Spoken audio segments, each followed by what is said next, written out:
विकास फैल जाने दो, सुरों के माध्यम से श्रद्धा फैलती है जहां, तुम देर ना करो प्रकाश फैल जाने दो। बोली सरस्वती मैया की।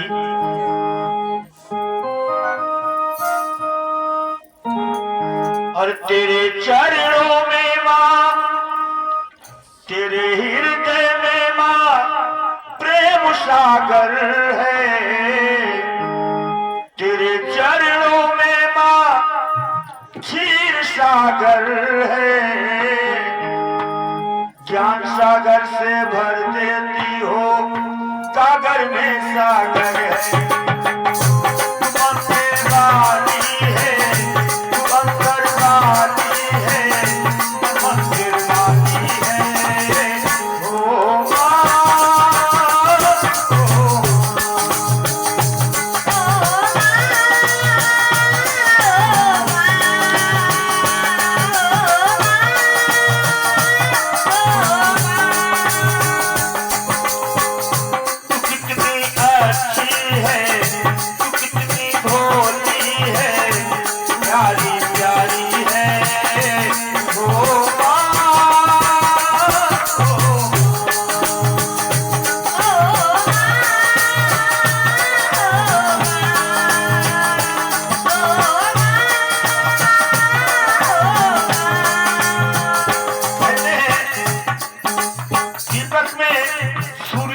जोश नहीं होता, मन में अगर गुलशन हो तो दिल खामोश नहीं होता। देने को तो देते हैं प्यार जमाने वाले, अगर माँ प्यार ना दे तो संतोष नहीं होता। इसलिए परमात्मा की माँ तू आत्मा है,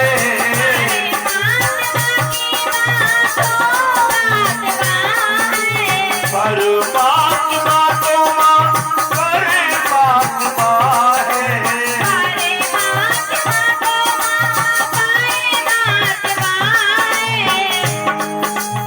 तेरे दर पर माथा टेके विष्णु ब्रह्मा है, तेरे दर पे माथा टेके विष्णु ब्रह्मा है। तू हंसा बानी है, जिया बानी है, माँ भवानी है, ओ माँ, ओ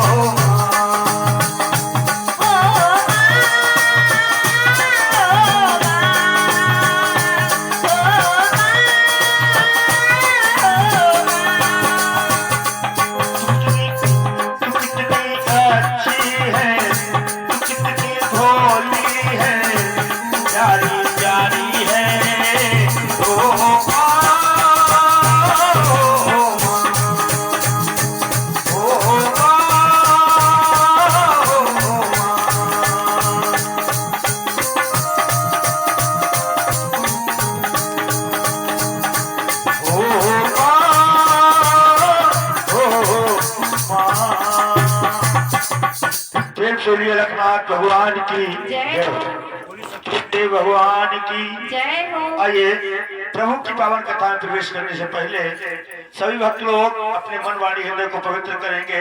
और मन वाणी हृदय हमारा जब भी पवित्र होता है जब प्रभु का हम कीर्तन करते हैं। तो सभी लोग मीठी मीठी तालियों के साथ प्रभु का गुणानुवाद करेंगे।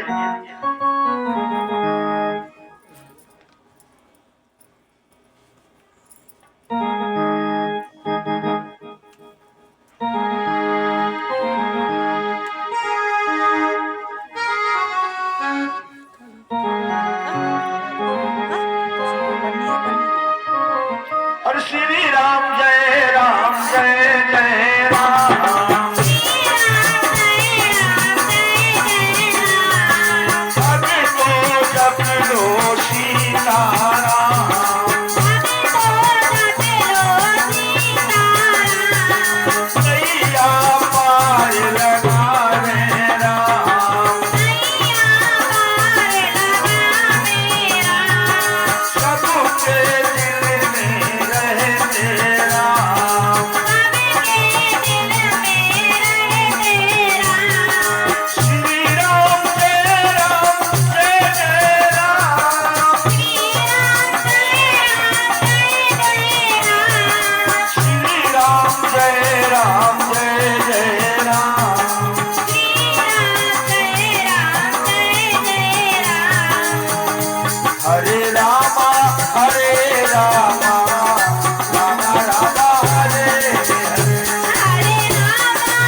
हरे कृष्णा कृष्णा कृष्णा हरे हरे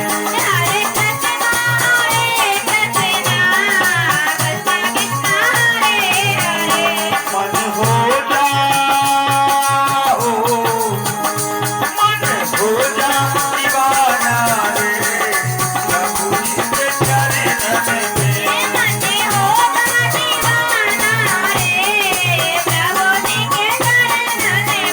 तुमको कर ले ठिकाना रे प्रभु जी के चरणन में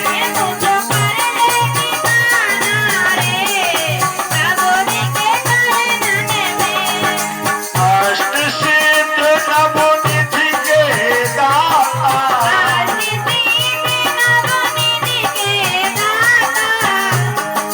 तीनों के अटके काम बनाता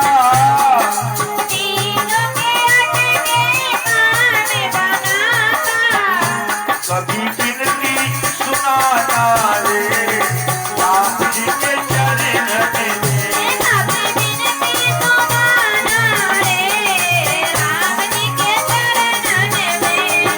तन के सारे रोग मिटावे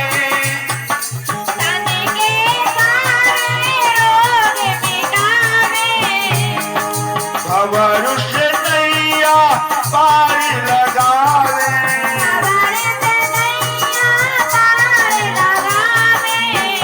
सारा रहता खजाना रे प्रभु जी के चरणन में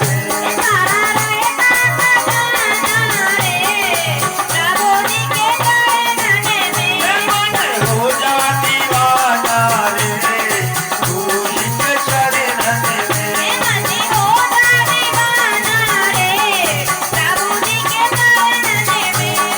हो जा दीवाना रे राम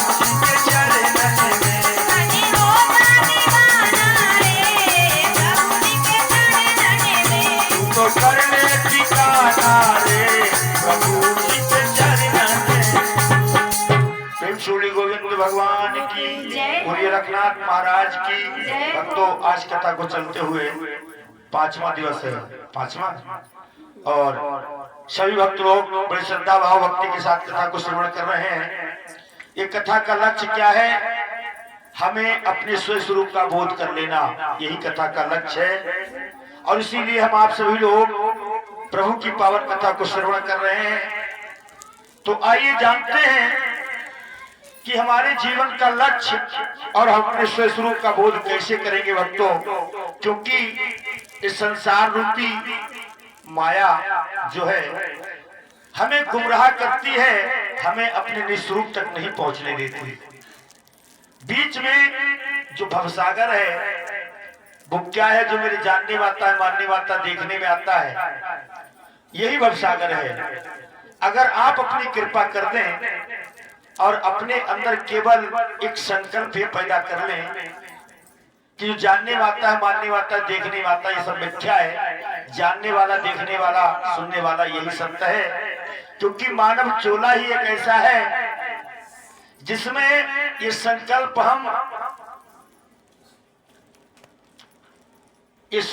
जो हम करते हैं, इन संकल्पों का केवल विचार करते हैं और सोचते हैं कि भविष्य में करेंगे।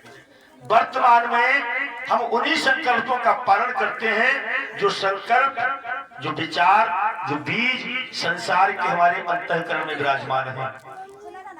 वर्तमान में हमारा वही काम हो रहा है संसार का। और प्रभु की भक्ति की बात जब बताई जाती है, अपने स्वरूप के बोध की बात बताई जाती है, तो इसका हम विचार तो करते हैं, मनन करते हैं, संकल्प भी करते हैं, लेकिन उसका पालन हम अभी नहीं करेंगे।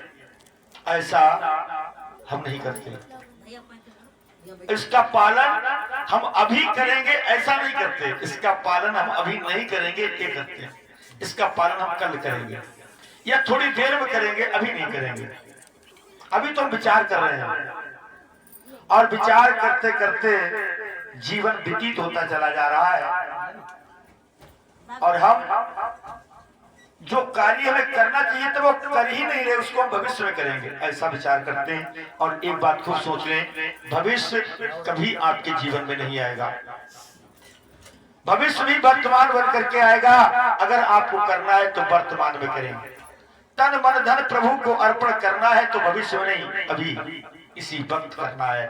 और तन मन धन अर्पण करके आप प्रभु की कथा को सुनेंगे तो जरूर ही तुम्हारे स्वयं स्वरूप का बोध प्रकट हो जाएगा आपके अंदर, और आप जान जाएंगे कि मैं हूँ और इसी वक्त हूँ, भविष्य में नहीं। अभी आप सुन रहे हैं तो सुनने वाला अभी अभी आपके अंदर मौजूद है, और उसका ही प्रकाश सब चारों तरफ फैला हुआ है। आंखें देख रही हैं, कान सुन रहे हैं, जड़ शरीर चेतन सा प्रतीत हो रहा है, और ये चेतन साक्षात विराजमान है, और इसी से केवल मिलना है, और इसी का हमें बोध करना है। इसका अगर बोध हो गया तो यही तो सच्चिदानंद भगवान है, यही तो अलखनाथ है, जो दिखाई नहीं देता है लेकिन हमेशा हर पल हर क्षण विराजमान है। इसलिए भक्तों, बड़ा सुनहरा मौका मिला हुआ है। संत महापुरुष कहते हैं, बेटा मानव के चोले में देखो मिलते हैं भगवान, बाहर सभी ढूंढते उसको, करके पूजा ध्यान प्रभु है सबके अंदर, दिल्ली में उसका मंदिर।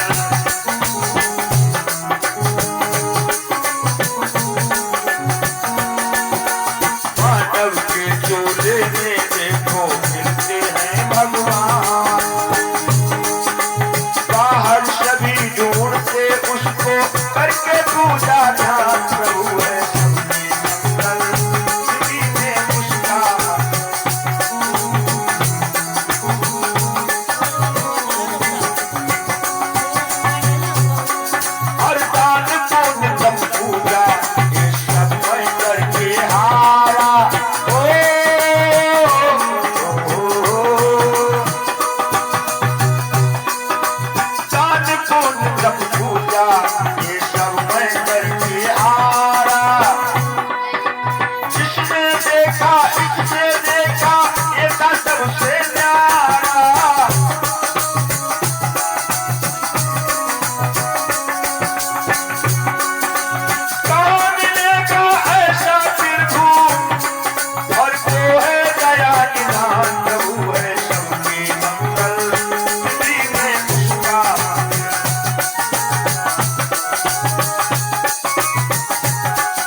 हेलो हेलो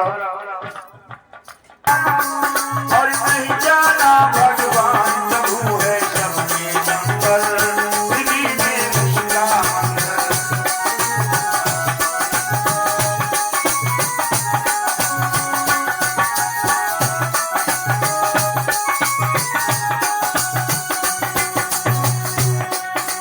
भक्तों का दुख हरने गुरुदेव हमारे आए,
लखनाथ भगवान की जय हो, भगवान की जय हो, बोली सतगुरुदेव भगवान की जय हो।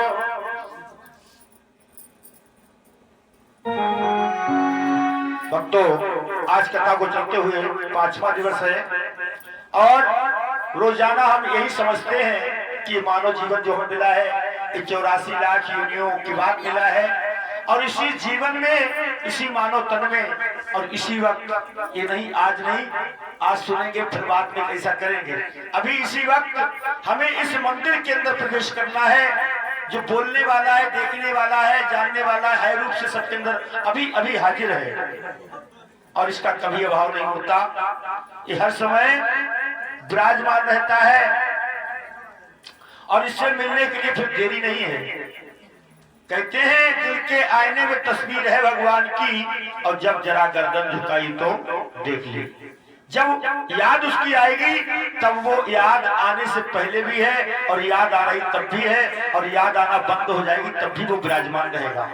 वो हर पल हाजिर है। सारे भाव अभाव का तू प्रकाशक सूर, तेरी सत्ता ते दिखे देहादिक में नूर। भगवान की बोलिए, रघुनाथ महाराज की जय हो। भक्तों कहते हैं 84 लाख योनियों प्रधान योनि है, इसलिए संत महापुरुष कहते हैं क्या, अरे मानव चोला है सही, भजन करो जल्दी तेरी उम्र जाती चली।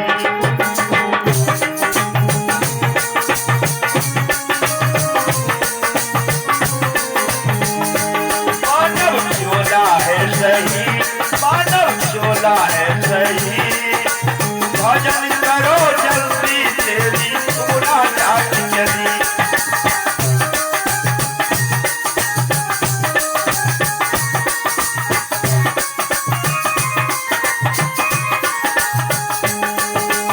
लख 84 में हमको दुख मिला है जी, लख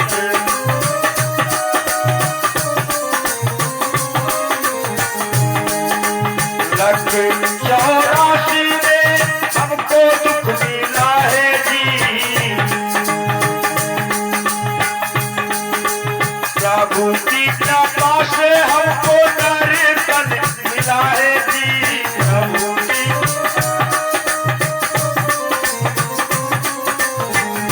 सतगुरु कहते हैं भली, सतगुरु कहते हैं भली, भजन करो जल्दी तेरी पूरा जात चली।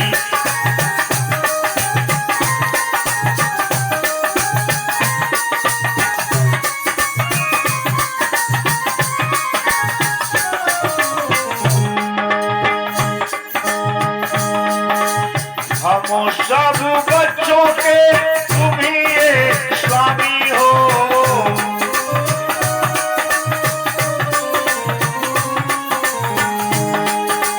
कैसे गुण गाऊं प्रभु तुम तो अनामी हो।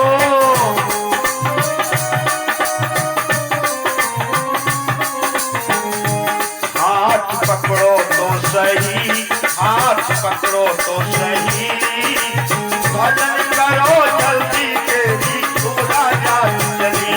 मानव चोला है सही,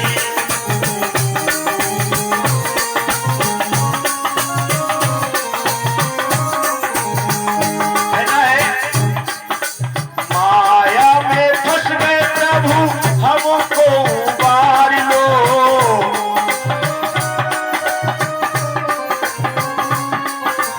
कोई ना है जग में मेरा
गोरखनाथ भगवान की जय हो। और सूरज कुशवाहा 11 मुद्रा प्रभु कथा में अर्पित करते हैं। भगवान खुशहाल करे, न्याय करे, भोला भंडार भरे, प्रेम सूर्य लखनाथ भगवान की जय हो।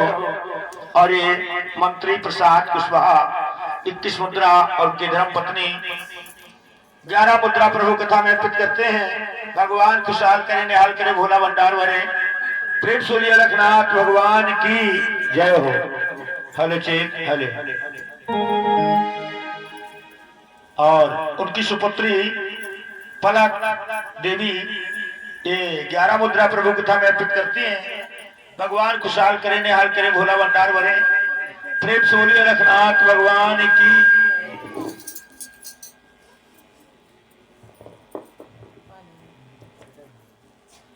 प्रभु की पावन कथा सुनने के लिए कल कौन कौन लोग आए थे, वो लोग बताएंगे कि प्रभु की पावन कथा का विराम कहां पर किया गया था।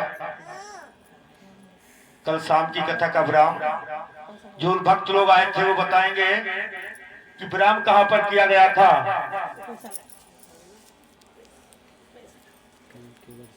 हेलो,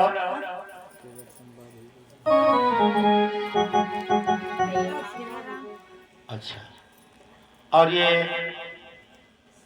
क्या नाम, शगुन देवी 11 मुद्रा प्रभु कथा में अर्पित करती। भगवान दया दृष्टि बसाते रहे, प्रेम सूर्य लखनाथ भगवान की जय हो।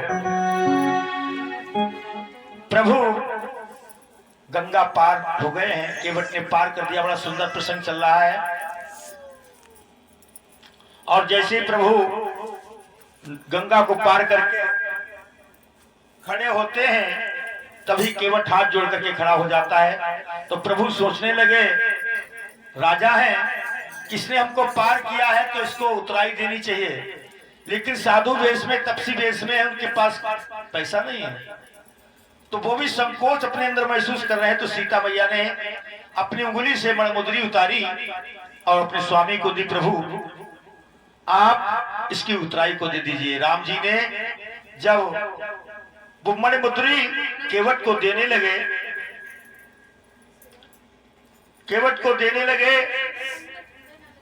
तो केवट कहने लगा, प्रभु मैंने आज बहुत बड़ी मजदूरी ले ली है, जन्म जन्मांतरों की मजदूरी, इस मजदूरी के ऊपर कुर्बान है। भगवान मैंने मजदूरी तो पहले ही ले ली आपसे। बोले कब? तो बतलाता है केवट, जब मैंने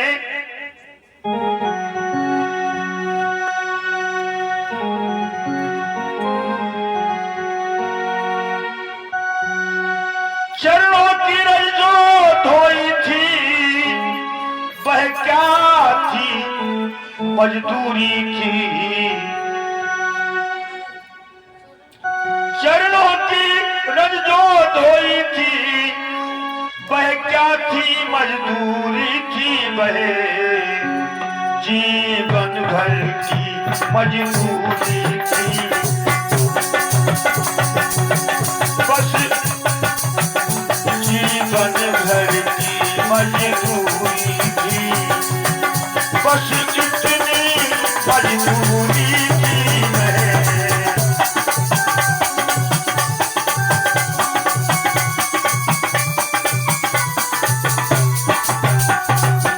प्रभु जो चरणों की रज मैंने धोई थी वो जीवन भर की मेरी मजदूरी थी। और इतने पर अगर आप सोचते हो मैंने मजदूरी नहीं दी, तो प्रभु मैं एक बात बताऊं आपके लिए। क्या? मेरा घर सुरसर के तट है, तुम रहते जग जल निध तट हो, और मैं गंगा का ही माझी हूँ।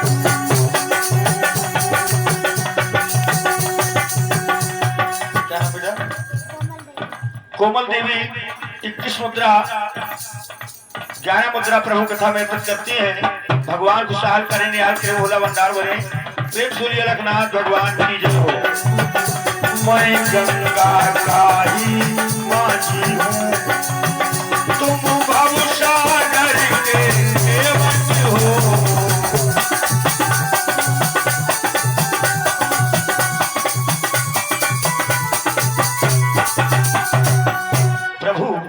मैं गंगा का माझी हूं, तुम तो भवसागर के केवट हो। अगर अपने को ऋणी समझते हो तो वहीं जब मैं तुम्हारे घाट पर आऊं तो मुझे भवसागर से पार कर देना। मैंने तुमको पार किया, तुम मुझको पार कर देना। इस प्रकार से अपने भाव को प्रकट कर रहा है केवट और कहता है, प्रभु फिरती बार तुम जो कुछ देवा, सो प्रसाद मैं सिर धर लेवा। अभी नहीं, जब आप वापस में आओगे तो जो कुछ में दोगे वो मैं मजदूरी समझ करके, प्रसाद समझ करके ले लूंगा। कहता है केवट कहीं वापस में आए, कोई दूसरे घाट से ना चले जाएं, इसलिए फिर प्रभु के दर्शन मिलेंगे, ये सोच करके प्रभु ने जब केवट की बातों को सुना, उसके भाव को देखा तो हृदय से लगा लिया और भक्ति का दान दे करके आगे चल देते हैं। आगे भागीरथ की गंगा में स्नान, जो भागीरथ गंगा लाए थे उस गंगा में स्नान किया और स्नान करने के बाद फिर आगे चल देते हैं प्रभु और पहुंचते हैं जाकर के भरद्वाज ऋषि के आश्रम पर और वहां सत्संग चल रहा है। भरद्वाज ऋषि सत्संग सुना रहे हैं, प्रभु सत्संग सुन रहे हैं और फिर गुह निषाद से कहा, भैया अब तुम वापस लौट जाओ। गुह निषाद वापस लौट जाता है। फिर वहां से भी प्रभु जब आगे चलते हैं तो गांव नगर पार करते हुए जा रहे हैं, तो किसी गांव में पहुंचते हैं तो उस गांव के नर नारी देखते हैं कि कितने सुंदर राजकुमार हैं और कैसे इनके माँ बाप हैं जो इनको वनवास दे दिया। तो कोई कोई बहन सखी सीता मैया को रोक लेती है और कहती है, ए जी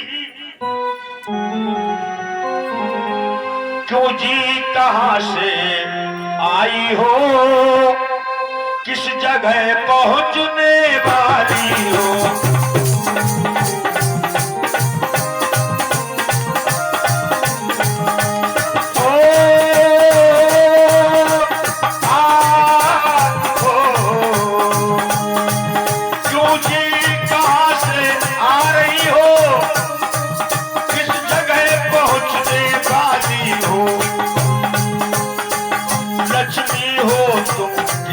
घर की किस आंगन की उजियारी हो।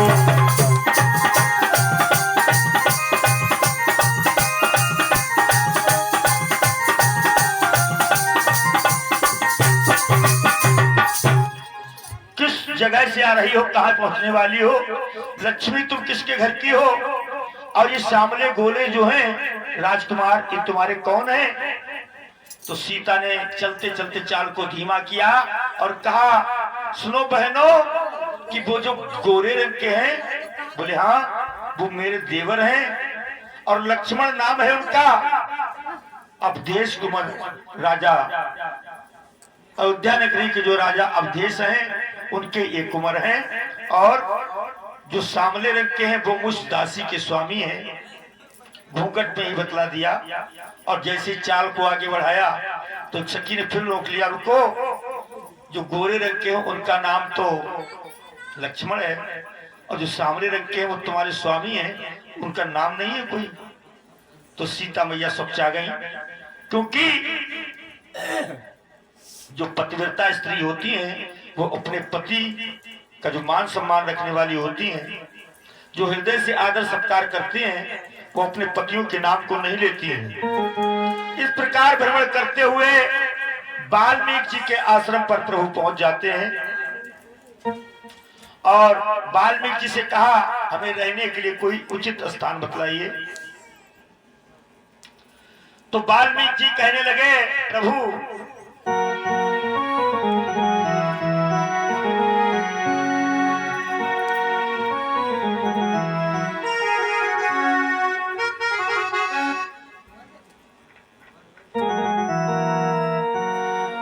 कि जाके हृदय छल दंग नहीं माया,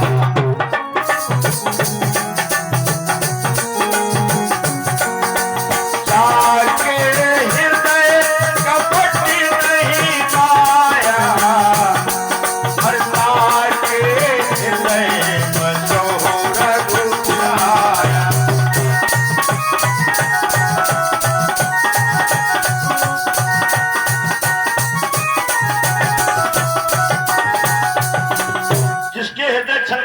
आत्म नहीं है उसके हृदय प्रभु वास करो।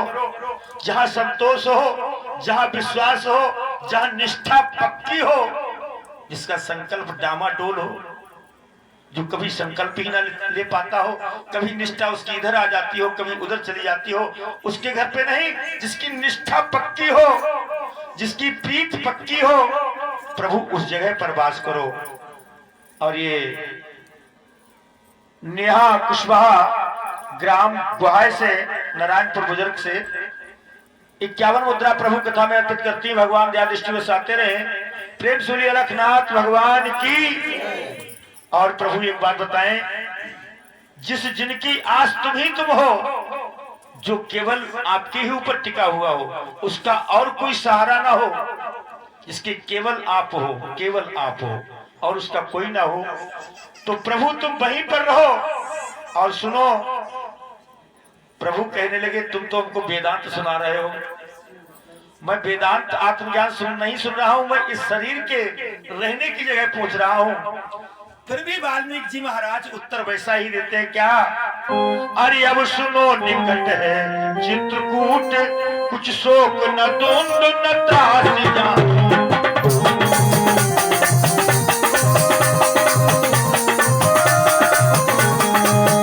अब सुनो, निकट है चित्रकूट, कुछ शोक न द्वंद न त्रास जानो। हे जगत निवास उचित हो तो करिए कुछ काल निवास।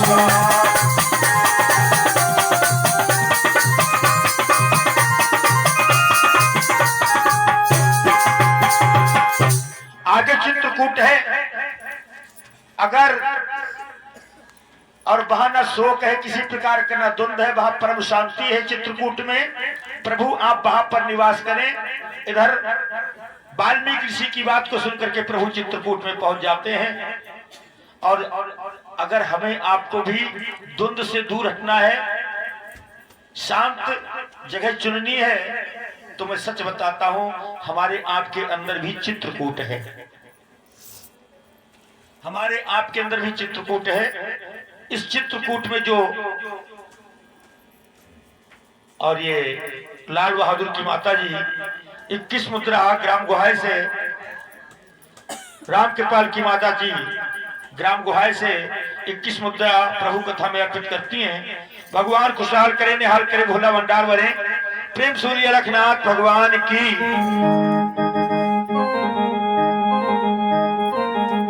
इधर देखिए, इधर तो प्रभु चित्रकूट में विराजमान हो जाते हैं, और उधर सुमंत मंत्री जब अयोध्या नगरी के लिए रथ लेकर के जा रहा है, जैसे ही रथ में घोड़े जोड़े, तो रथ में घोड़े मच ही नहीं रहे, वो हिल ही ना रहे, दो पैरों से खड़े हो जाते हैं। जैसे तैसे रथ में घोड़े जोड़ता है, और रथ जब अयोध्या नगरी को लेकर के चलता है सुमंत मंत्री, तो आज ऐसा लगता है कि वो रथ सूना है, तो रथ जो है वो टिकटी जैसा लगता है, और उस टिकटी के ऊपर सुमंत मंत्री बैठा हुआ वो मुर्दे जैसा लगता है। और जा रहा है कहाँ? अयोध्या नगरी। तो अयोध्या नगरी या शमशान जैसी लग रही है। ये दशा हो गई है सुमंत मंत्री की। इधर जैसे ही सुमंत मंत्री अयोध्या नगरी को आते हैं, शाम हो गई, और जैसे महलों में प्रवेश किया, जाकर के सुमंत मंत्री ने राजा दशरथ को जैसे ही प्रणाम किया, तो राजा दशरथ सैया से उठ के खड़े हो गए, एकदम बैठ गए, और कुछ नहीं पूछा, प्रणाम का उत्तर नहीं दिया, सीधा सीधा पूछा क्या? फिर हुई वही धुन राम कहा, अंबर बोला भी राम कहा। अरे मंत्री के पुत्र ने उत्तर दे, मंत्री के पुत्र ने उत्तर दे, आराम कहा अभिराम कहा।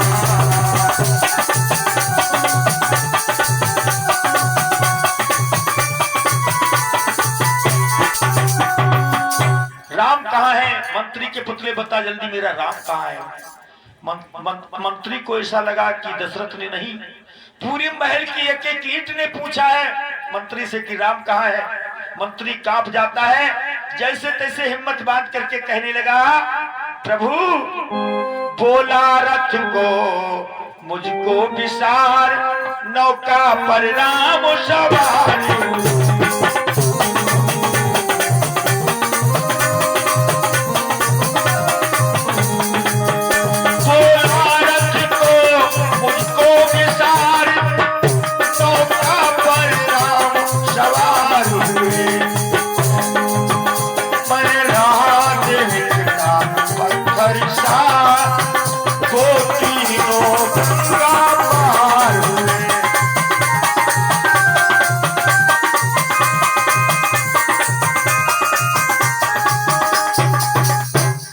खड़ा खड़ा देखता रहा, वो नौका पर सवार होकर के गंगा पार हो गए।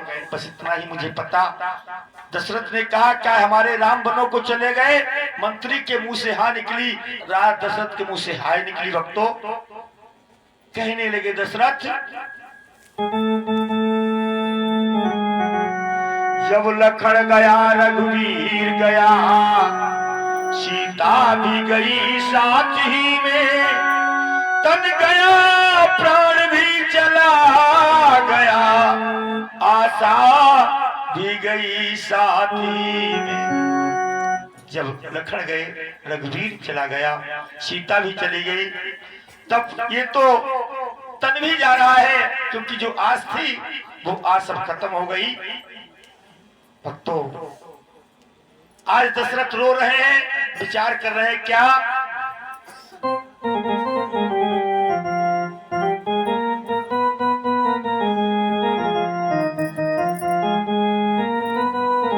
और देखो आंख पसार यार, दुनिया मतलब की है।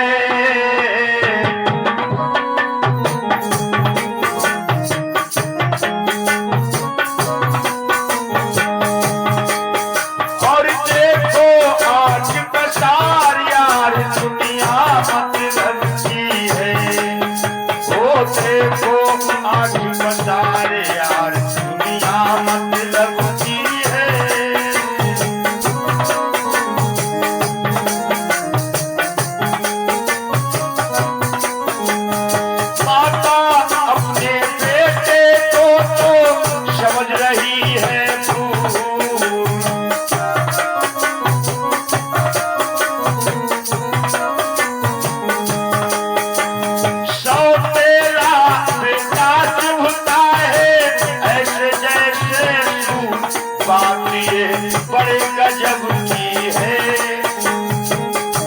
बात, ये बड़े गजब की है। और देखो आंख पसार यार, दुनिया मतलब की है।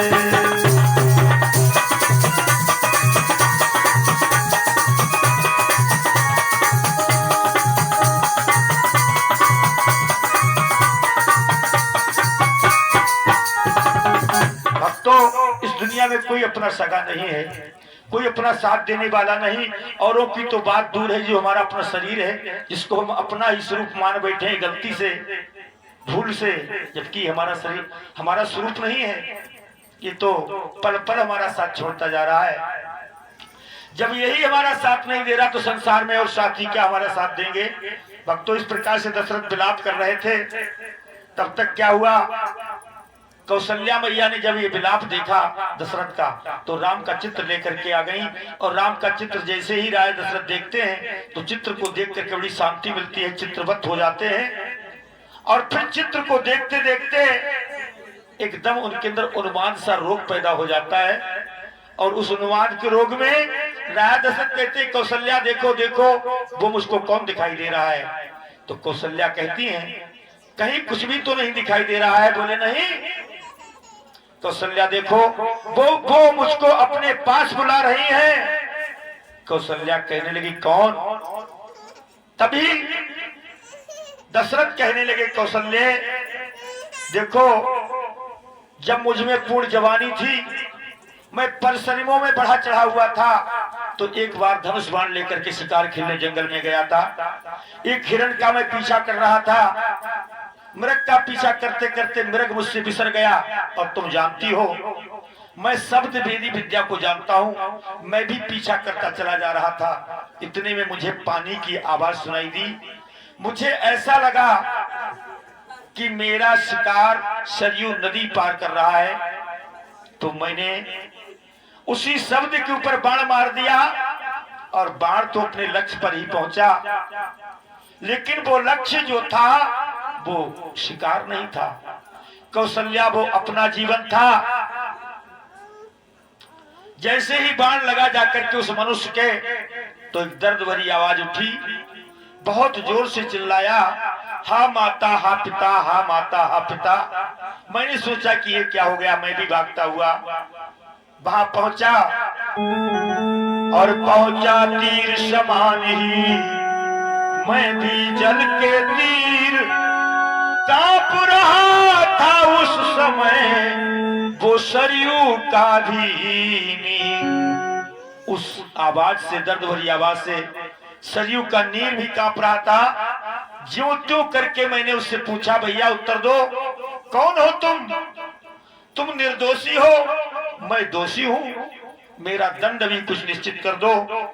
कहने लगे दशरथ, अरे मैं अवधपुरी का दशरथ हूं, मैं अवधपुरी का दशरथ हूं, मेरा ही सर हत्यारा है।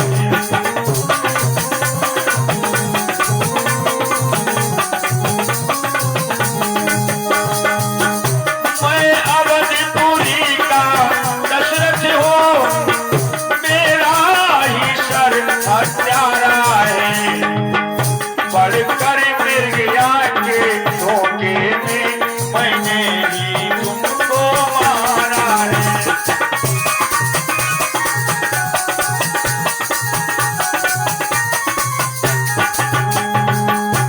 मैं अवधपुरी का दशरथ हूं, मेरा बाण तुम्हारे लगा है, मैंने मृग के धोखे में तुमको मारा है।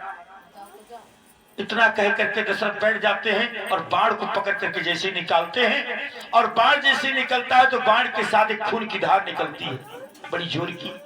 और जैसी खून की धार निकली तो बड़ी जोर से वो रोया है और आवाज लगाई, हा माता हा पिता, हा माता हा पिता।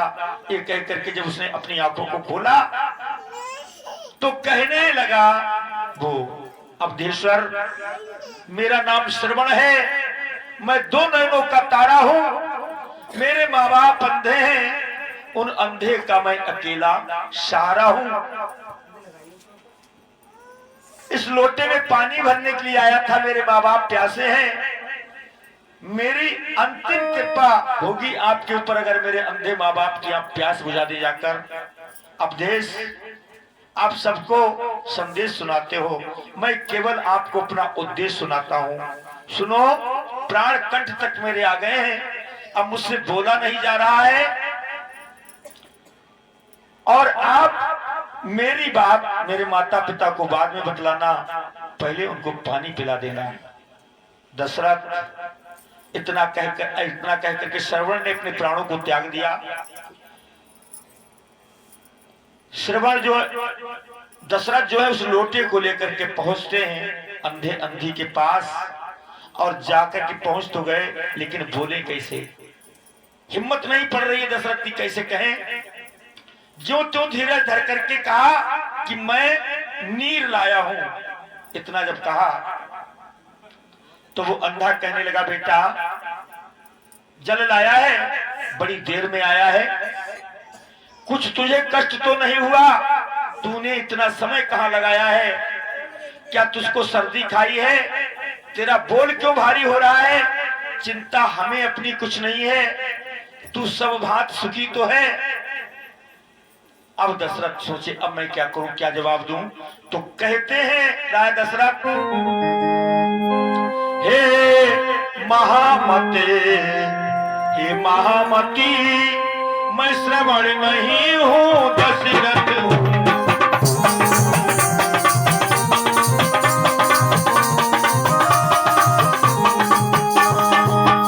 हे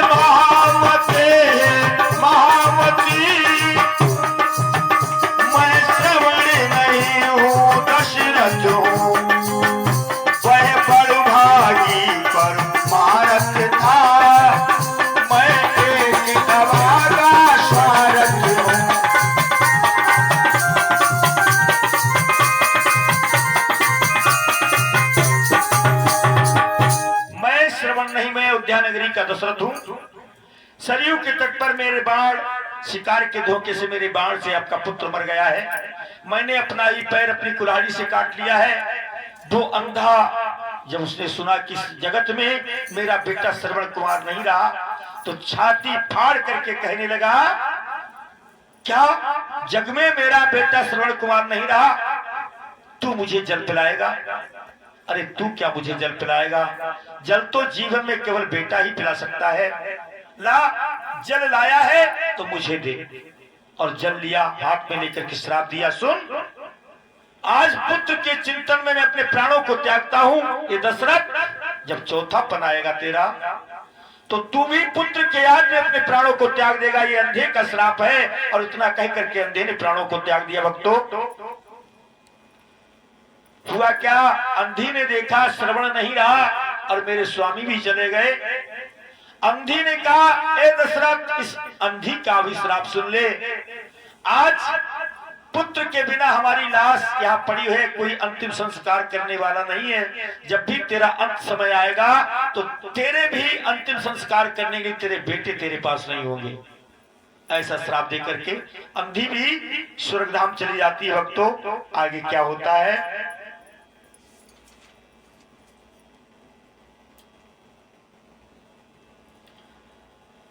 तो कहते हैं दशरथ कौशल्या, आज वो ही आत्माएं, मैंने भी कहा था, हे प्रभु, इनका श्राप पूरा हो जाए, क्योंकि मेरे कोई संतान नहीं थी और मैं सोच रहा था कि इनके श्राप से ही मेरे संतान हो जाएगी।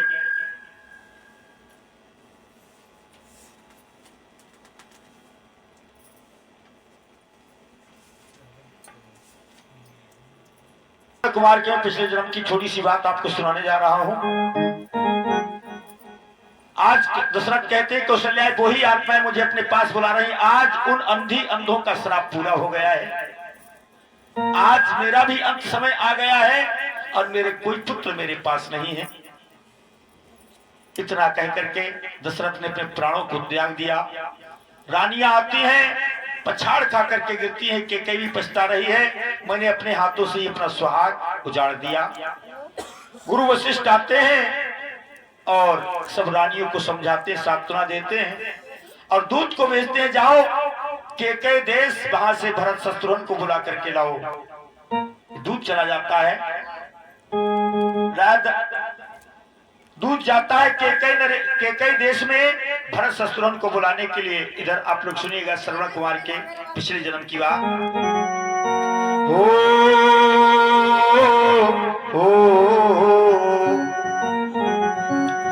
कि कुछ दूर हरिद्वार के एक मान सरोवर,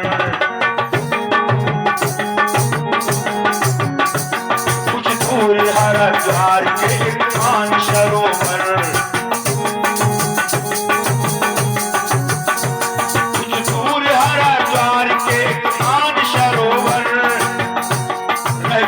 हंसा हंसनी का प्यार है पाकर।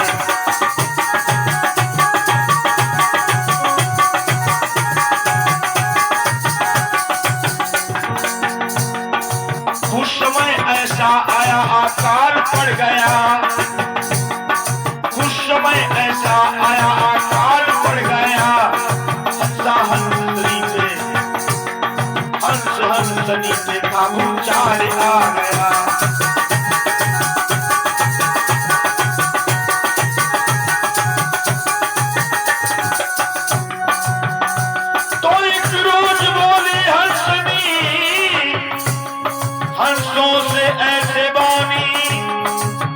अफसोस है स्वामी, कैसे बचेगी प्राणी। भक्तों, हरिद्वार की कुछ दूर पर एक मानसरोवर में हंस हंसनी रहते थे। कुछ समय के बाद ऐसा आया कि वहां अकाल पड़ गया, सूखा पड़ गया। तो हंसनी दुखी होने लगे कि जल ही हमारा जीवन है और जल के बगैर जीवन कैसे जिया जाएगा। तो हंसनी कहने लगी, स्वामी, अब हमारी आपका जीवन कैसे बचेगा। स्वामी से कहती है,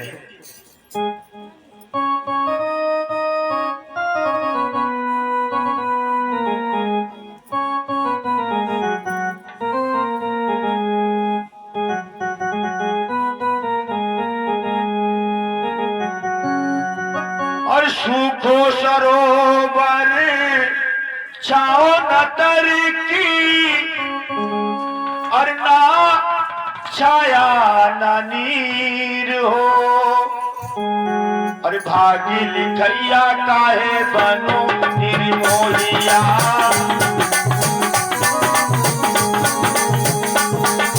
भागी लिखैया काहे बनो निर्मोहिया। चलो संगम के तट वहाँ बाप जाए कट मर जाएंगे जाएंगे आगे।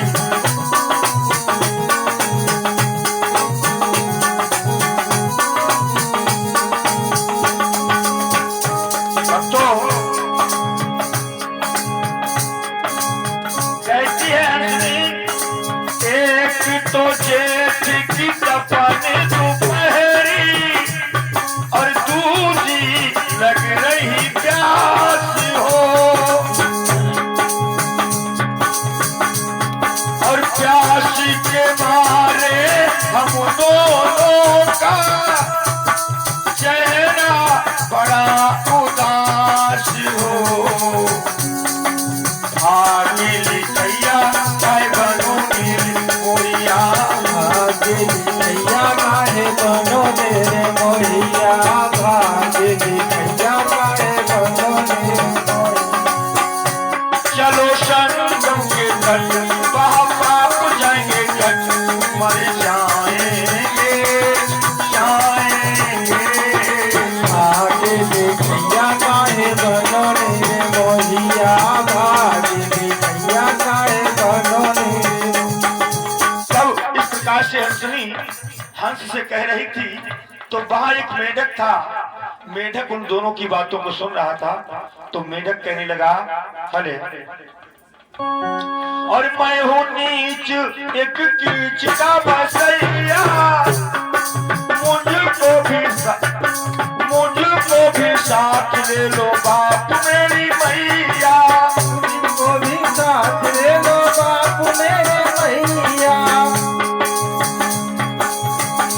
मेरे बाप जाए कट चलो संगम के तट मर जाएंगे जाएंगे।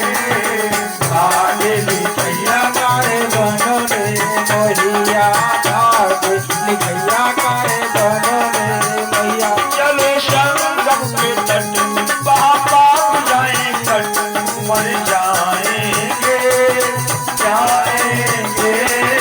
भागी लिखैया काहे बनो निर्मोहिया, भागी लिखैया काहे बनो निर्मोहिया।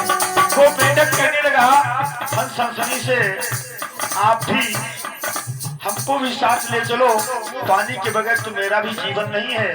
तो हंस हंसनी को दया आ गई तो कहना पड़ा, हंस में टहनी दाबी पैर से और मेढक ने दाबी मुख से हो। हंस में टहनी दाबी पैर से और मुख मेढक ने दाबी मुख से हो। रस्ते में गिर के मर गया मेढक, पहुंचा न सरयू तट पे हो। भागी लिखैया काहे बनो निर्मोहिया, भागी लिखैया काहे बनो निर्मोहिया, भागी लिखैया काहे बनो निर्मोहिया। चलो संगम के तट वहाँ बाप जाए कट बन जाएंगे जाएंगे। भागी लिखैया काहे बनो निर्मोहिया, भागी लिखैया काहे बनो निर्मोहिया। तो हंस हंसनी ने टहनी को पैर से दावा और मेढक ने मुख से दाब लिया और लेकर चल दिए संगम के तट पर। लेकिन रास्ते में मेढक से वो टहनी छूट गई और मेढक गिर के मर गया। तो हंस हंसनी भी वहीं उतर गए और उस मेढक की याद में हंस हंसनी ने भी अपने प्राणों को त्याग दिया। तो कहा है हंस हंसनी, वही हंस हंसनी जब उन्होंने अपने प्राणों को त्याग दिया तो अगले जन्म में क्या हुआ? काली में से बने मम्मी पापा और मेढक श्रवण कुमार हो, और वो ही टहनी बन गई कांवर, तो कांवर में बैठार हो। भागिल भैया काय बनो नीर मोहिया, भागिल भैया काहे बनो नीर मोहिया, भागिल भैया काहे बनो नीर मोहिया। चलो संगम के तट वहाँ पाप जाए कट, मर जाएंगे जाएंगे। भागिल भैया काहे बनो नीर मोहिया, भागिल भैया काहे बनो नीर मोहिया। बोलिए सच्चे दरबार की जय हो, बोलो लखनाथ भगवान की। जय हो। तो ये हम श्रवण कुमार के पिछले जन्म की कहानी थी। आइए चलते हैं इधर, दूत पहुंचते हैं के देश और भरत शत्रुघ्न को बुला करके लाते हैं। भरत शत्रुघ्न आते हैं और जैसे ही आए तो देखा अयोध्या नगरी में आए हैं। जो भी उनको देखता है तो आंखों से आंसू बहने लगता है। पूछते हैं भरतलाल कि अयोध्या नगरी में सब कुशल से तो हैं? तो कोई जवाब नहीं मिलता है, केवल देखता है, रोता हुआ चला जाता है। कोई कोई कहता है भैया मछली माता जी ने वनवास दिया है रघुनंदन को 14 वर्षों के लिए। वो राम लक्ष्मण सीता गए हैं वन को। जब इतना सुना तो भरतलाल के होश उड़ जाते हैं। बात क्या हुई पूरी बात सुनते हैं। बोले चिंता न करो, अपने पिताजी की इच्छा को हम पूरा करेंगे, और जो बिगड़ गया है, जो काम बिगड़ गया है, हम प्रभु को वापस, अपने भैया को वापस लेकर के आएंगे। इस प्रकार सबको सांत्वना देते हुए जैसी महलों में पहुंचे, आंगन में जाते ही देखा कि वो दासी कुबरी खड़ी हुई है आरती का थाल लेकर के। तो भरतलाल कहने लगे आरती के थाल को हटा दिया, आरती के थाल को अलग कर दो, इस समय हमारा दिमाग ठीक नहीं है। और अंदर चले जाते हैं। तो राम जी के साथ जैसे लखनलाल थोड़े क्रोधी टाइप के हैं, ऐसे ही भरतलाल जी के साथ में शत्रुघ्न लाल भी थोड़े क्रोध टाइप के हैं। हुआ क्या भक्तों?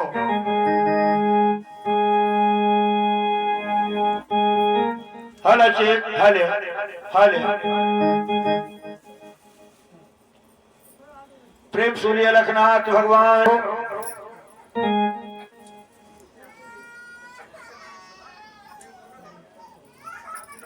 लाल आरती का थाल हटा करके अंदर चले जाते हैं।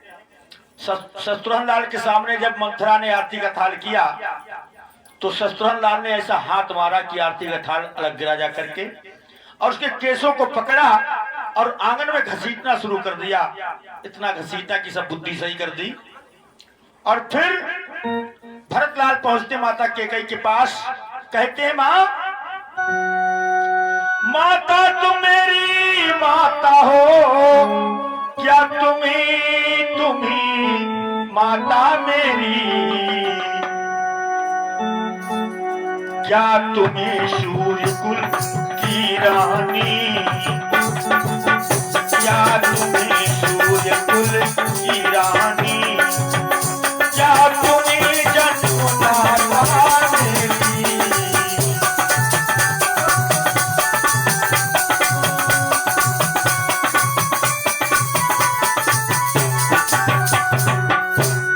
क्या तुम ही मेरी माता हो? अगर तुम मेरी माता हो तो मैं आज से तुम्हें एक बात बताता हूं। तुम अपने मन में एक कल्पना करो कि तुमने बेटा ही पैदा नहीं किया है। मैं समझूंगा कि मैं बिन माता का हूं। वन में श्री राम जैसा भैया हो और लखन जैसा भ्राता वन में गया हुआ हो, और घर में दासी कुबरी जैसी हो और माता जहां केकई जैसी हो, तो पिता का तो मरण निश्चित है। ऐसे कहा। अब जो ऐसी बात केकई ने भरतलाल के मुख से सुनी तो केकई अपने दोनों आंखों को मीच करके बैठ जाती है, अपने आप को बहुत धिक्कारती है और कोई बात भी ऐसी नहीं कि कह पाए, क्योंकि कोई शब्द ही नहीं निकलता है केकई के मुंह से। बड़ी लज्जित होती है। कालिक से भी ज्यादा कलंक का टीका केकई मैया के ऊपर लग गया है।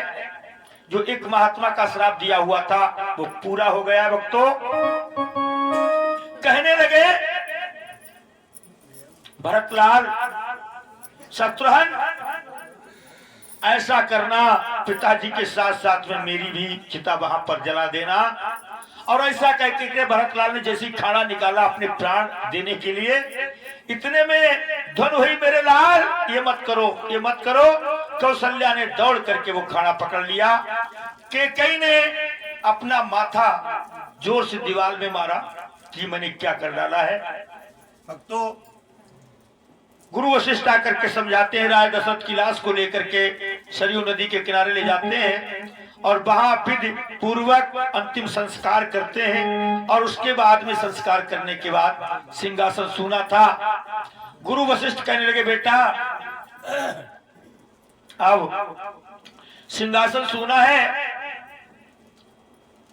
सिंहासन सूना नहीं रहना चाहिए, पिता की आज्ञा का पालन करो और ये राज आज्ञा है, तुम सिंहासन पर विराजमान हो। भरतलाल कहने लगे, गुरुदेव आप सही कहते हो, लेकिन मैं ऐसा नहीं करूंगा, क्योंकि बड़े भैया के होते होते मैं सिंहासन पर विराजमान नहीं हो सकता हूं। जो मैया ने गलती की है मैं उस गलती को सुधारूंगा और पिताजी की भी जो दिली इच्छा है उसको पूरा करूंगा। और वन में जाने की बात है तो ये भरतलाल जाएगा और मैं राम भैया को वापस लाने के लिए जरूर जाऊंगा। जब इतना कहा तो केकई रो रो करके कहने लगी, मेरे बेटा भरत, मुझसे जो गलती हो गई है उस गलती को तुम सुधार दो और मैं इसी में राजी हूं। आज मैं बहुत पछता रही हूं, मैंने क्या कर दिया है। तो रो रो करके कहती है केकई, क्या श्री राम लखन मेरे किस हाल में होंगे, उन लाडलों के दर्शन 14 साल में होंगे, 14 साल में होंगे।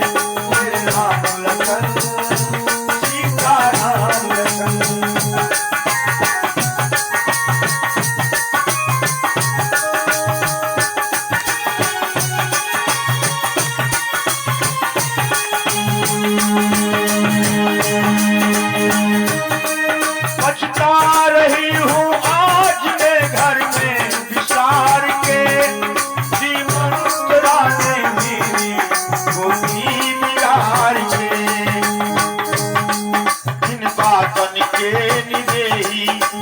काल में होंगे उन लाडलों के दर्शन, 14 साल में होंगे, 14 साल में होंगे।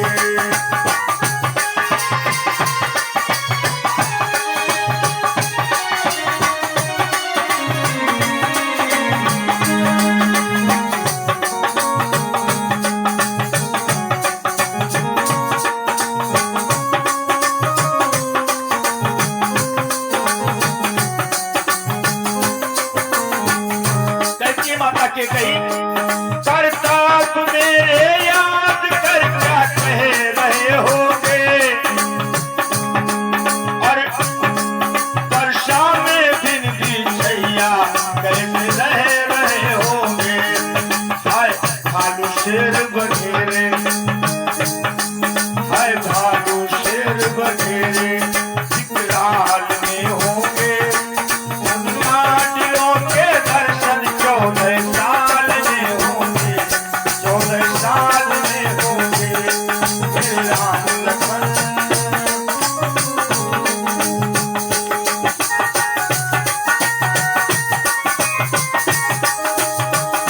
और कहती है माता केकई, संसार की आंखों ने ऐसी बात बतलाई, मैं सर्वगुरु स्वामी से किया पैर बंधाई।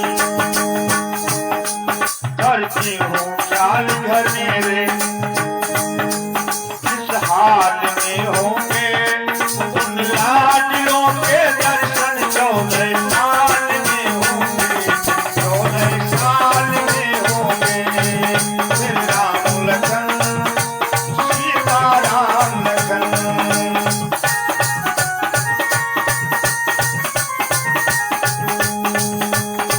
श्री राम लखन मेरे इस हाल में होंगे उन लाडलों के दर्शन 14 साल में होंगे, 14 साल में होंगे। श्री राम लखन सीता राम लखन, मेरे राम लखन सीता राम।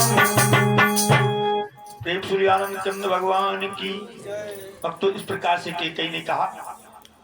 इधर भरतलाल जी राम जी को वापस करने के लिए चल देते हैं। सारे अयोध्यावासी राम जी के साथ साथ में चल देते हैं। राजा जनक, माता सुनैना, ये सभी लोग, बूढ़े बच्चे, माताएं, सभी लोग राम जी को वापस करने के लिए चल देते हैं भरतलाल जी के साथ साथ में। आज कुछ गिने चुने लोग, बूढ़े लोग रक्षक बन करके अयोध्या नगरी में रह गए और सारे के सारे लोग चल देते हैं। इधर गोह निसार ने देखा कि भरतलाल के साथ में बहुत बड़ी सेना जा रही है। मालूम पड़ता है कि भरतलाल चढ़ाई करने जा रहे हैं राम जी के ऊपर। तो उन्होंने कहा कैसे भाव पहचाना जाए। तो जब आए उन्होंने देखा, गोह निषाद ने 3 प्रकार का भोजन लेकर के आए थे, वो सात्विक, राजसी, तामसी। लेकिन भरतलाल जी ने किसी को स्वीकार नहीं किया। तभी वो समझ गए इनके विचार संधि के हैं और इनके अंदर तो अटूट प्रेम है। भरतलाल जब जा रहे थे राम जी को वापस करने के लिए, सेवक बन के जा रहे थे, तो विचार कर रहे थे कि सेवक किस तरीके से जाएगा वापस करने के लिए, सेवक का धर्म क्या होता है। तो बाबा ने लिखा है क्या,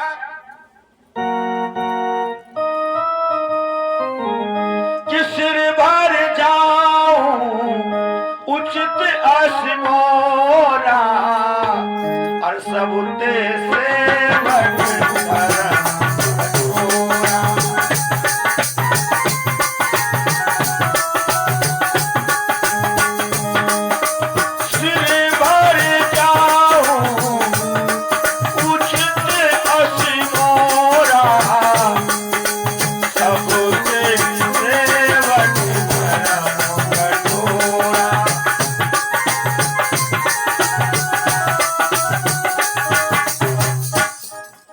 सबसे धर्म कठोर क्या होता है, कठिन सेवक का।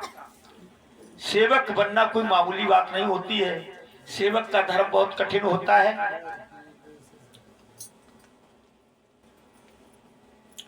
आज भरतलाल सोचते हैं सेवक का तो धर्म है जहां जहां पर मेरे प्रभु के चरण रखे गए हैं वहां वहां पर मैं अपना सर रख करके जाऊं।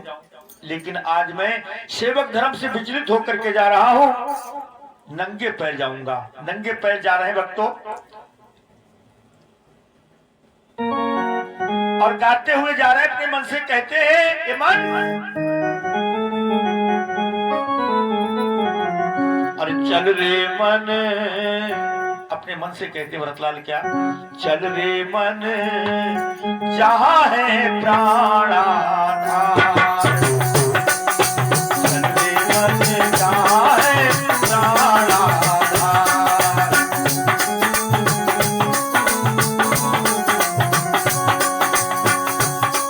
है वही द्वार तेरा घर, है वही द्वार तेरा घर और द्वार तेरा सुखधार, चल रे मन जहां है प्राणाधार।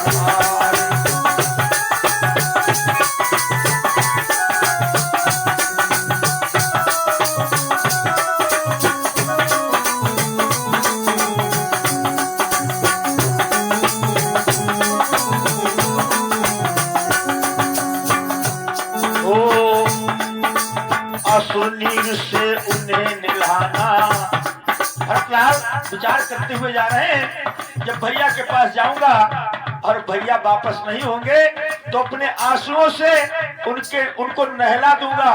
इतना रोऊंगा और इतने आंसू निकलेंगे मेरे, उन आंसुओं की धार से मैं भैया को नहला दूंगा। मन से कहते मन इतना रोना और अश्रु नीर से उन्हें निधाना, प्रेम भाव के पुष्प चढ़ाना, अश्रु नीर से उन्हें निधाना और प्रेम भाव के पुष्प चढ़ाना, श्रद्धा की माला पहनाना और भांति भांति की सेवा से करना प्रभु का श्रृंगार, चलते मन चाहे सारा।